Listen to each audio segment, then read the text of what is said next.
Question from Brenda, which is, this is always Brenda. This is a question that in some form or fashion we always get in different ways. And I love answering it. So you said, when giving out swag, how much is too much? I will let Christina take it.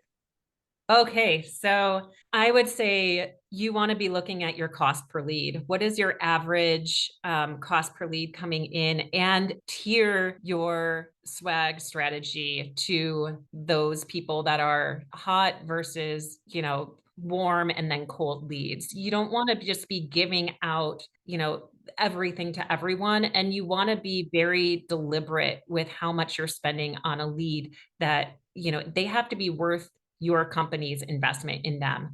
So, one way to just make it fair for all is to do a giveaway, right? You can just do a drawing and a giveaway, and then it's fair for all. But if you really want to make those people who are going to be investing in your company feeling like you're invested in them, spend a little bit more money on them than you would on somebody who is, just walking by and trying to grab a trinket. How much you want to spend on them really comes down to your data and your metrics from your previous shows, right? Your ROI and what you've learned and gleaned based on who has come to your event and who has then decided to make a purchase after that. So I would say run those numbers and determine to you what makes the most sense in terms of an investment into that person. I love the cost thought on that. Brenda, what the two thoughts I have is, I do think that sustainability is a real conversation in the events industry. There's tons of waste. Giveaways is a ton of waste. There's so much crap floating around. I have two thoughts. One is sustainable, and the other one is like, give away meaningful stuff.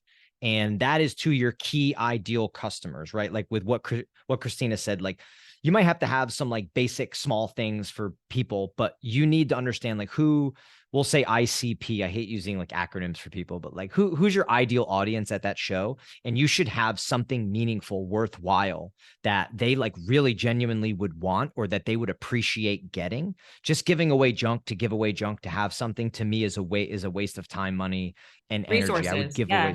Yep. I'd But give I away would stuff that also matters. say, like, nobody gets anything for free, period. Like, you don't get a stress ball without giving me your information. Like, I feel strongly about that. Like, I don't believe in just giving something away. They either have to participate in the activity, they have to scan their badge, they have to do something to earn that piece of whatever it is that you're giving away.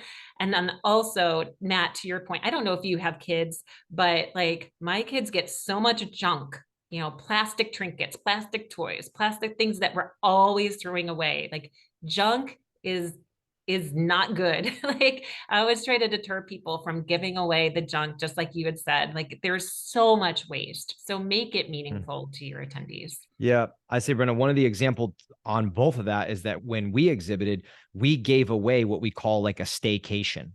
It was a 2-night stay at a like high-end boutique hotel, within like 2 hours of where you live. And it was in this raffle. But in order to get in that raffle, I mean, it was like a stay, it was dinners, breakfast, all these things included.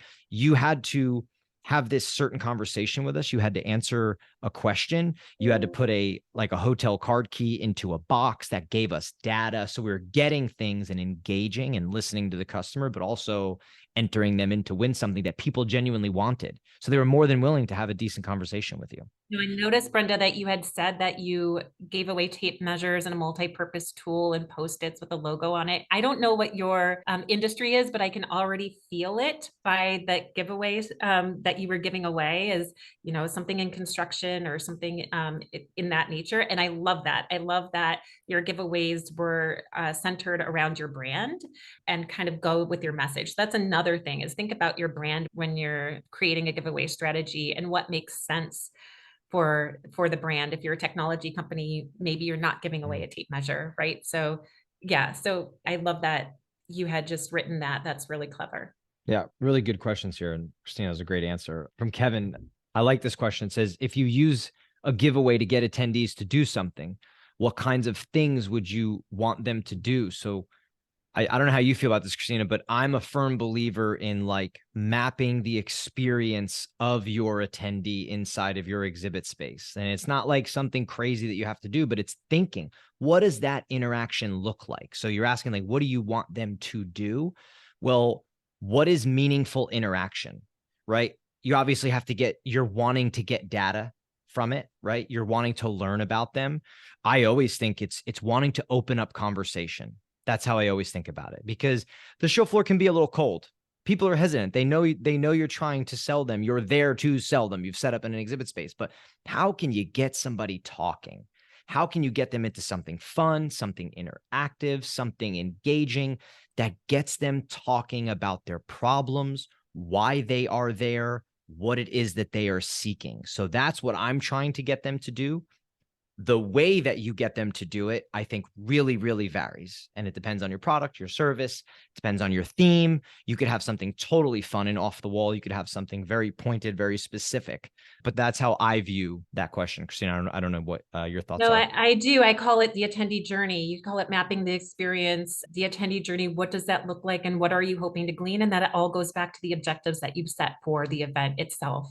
And so when you map out that journey, or you think about what it is that you're hoping to achieve from the attendees, your giveaway strategy should be centered around that in particular. And if there are multiple locations that you're hoping that attendee goes, think about how you want to structure your giveaways based on how many stations that they go to, right? And I say stations, maybe it's just not stations. Maybe it's you want them to see a presentation and then go talk to somebody, right? That's not Mhm. necessarily stations.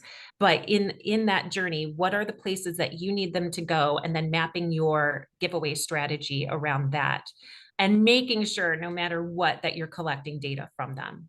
I love that the way you kind of describe that, but I would add into that, even like be as detailed as putting yourself in their shoes of like, how are they, like, is this going to be awkward? Is it going to flow? Like, what are the questions that are being asked? Like you need, I don't want to say script for people are reading from a card, but like if you have staff on site that are there, that are taking people through this, you cannot just rely on somebody that you think is a good salesperson. You need to have something you're taking them through, a line of questioning, a line of engagement. Like really think about what that interaction is like, because the more that you can plan it and the more that you can make it meaningful, I guess you'd say. I don't know how I'm trying to get at that, but I think Well, you should I really take it one be step detailed. further than that, even, and say, if you're going to have an activation in your booth, if there's something you need your attendees to go through, have professional engagers that know how to get them through the booth. Because the truth is, you want your sales team to be having the sales conversations.